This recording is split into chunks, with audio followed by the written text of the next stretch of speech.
तो बाबा कहता है जो अवस्था को स्थिर बनाना है, गीता में उसके लिए कहा है स्थित प्रज्ञ।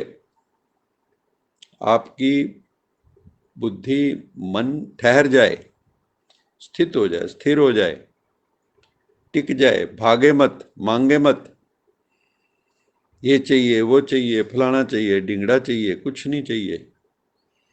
तो बाबा ने कहा वैसे तो कितने फैक्टर्स हैं मन की स्थिति को स्थिर करने के लिए, या बाबा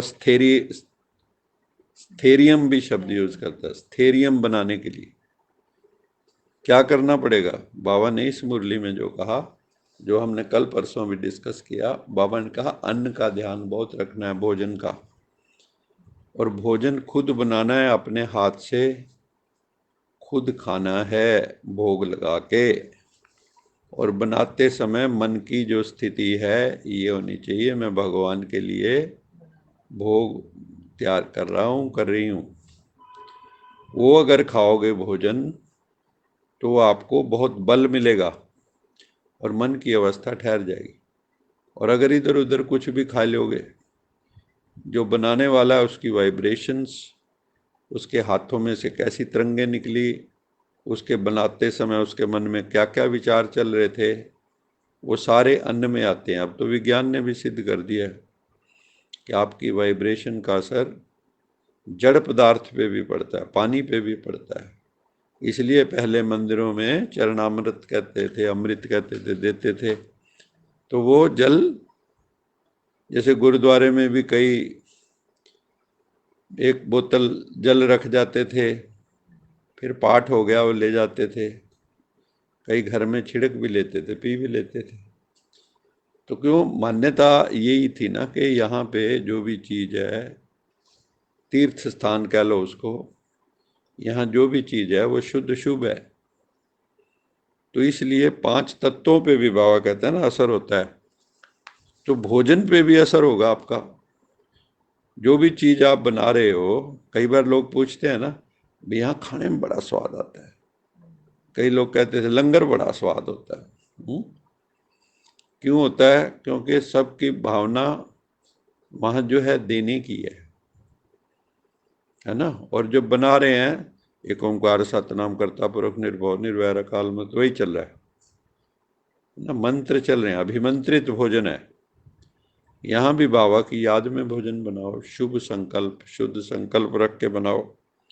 सेंसिबल बच्चे, मैंने बाबा ने कहा समझदार बच्चे, अपने हाथ से योग में रह के भोजन बनाएंगे और फिर खाएंगे, बाबा को भोग लगाएंगे।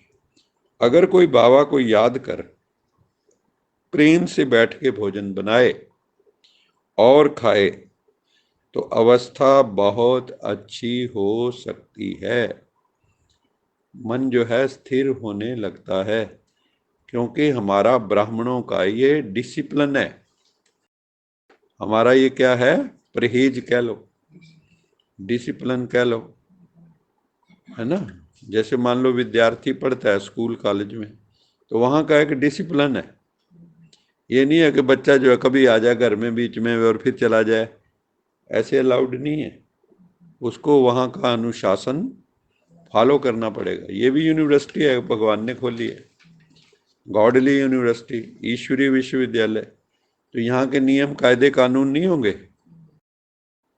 तो बाबा कहते हैं कि मेरी याद में बनाओ और बड़ा प्रेम से बनाओ, दिल में प्यार हो किसके लिए भोजन तैयार कर रहा हूँ, कर रही हूँ, और फिर वो खाओ, मौन में बनाओ। पहले लोग कई जो है ना, मुंह को भी ऊपर ढक के रखते थे, कहीं कोई थूक थाक ना गिर जाए। हमने तो यहाँ तक देखे सिर के बाल बांध के। जैनियों में देखो, हम जाते थे ना, पूरा सिर के बाल ऐसे लेडीज बांधती थी, क्योंकि उनके घर अगर गुरु जी उनके जो भी है साधु आते थे, जो अगर उसमें एक बाल कहीं आ गया तो वहीं छोड़ देते थे खाना। तो वो बहुत ध्यान से बनाते थे, और उन्होंने ऐसे खड़े खड़े ही खा लेना, ऐसे सारा कुछ उसी में, कोई वो स्वाद सूद का चक्कर नहीं होता। तो प्रेम से बैठ भोजन बनाए और खाए तो अवस्था बहुत अच्छी हो जाती है। बाबा की याद में भोजन बनाएंगे तो बाबा भी अपनी वाइब्रेशन डालेंगे उसमें। आपका जो प्यार है उसका रिटर्न नहीं देंगे क्या वो? बाबा कोई स्थूल तो ग्रहण करेगा नहीं भोजन, या करेगा? बाबा का पेट ही नहीं है। शिव बाबा का पेट है? फिर बस उन्होंने दृष्टि दी, जो कि यार इसने बड़े प्यार से बनाया, इतने में ही खुश हो ले, बड़ा शरीफ है मेरी तरह। हम्म? आशुतोष है, राजी हो जाए बहुत जल्दी। इतनी जल्दी दुनिया वाला कोई राजी नहीं है। यहाँ तो सारी जिंदगी अपनी खाल निचवा लो, फिर भी कोई राजी नहीं होना। एक बार गड़बड़ कर दो बस, या एक बार कहना ना मानो, सारा 99 बार जो आपने किया 100वीं बार नहीं किया तो सारा कराया कराया फ्लश आउट हो जाएगा। तो इसलिए बाबा कहते हैं फिर मैं भी अपनी जो है सूक्ष्म उसमें से खुशबू ले लेता।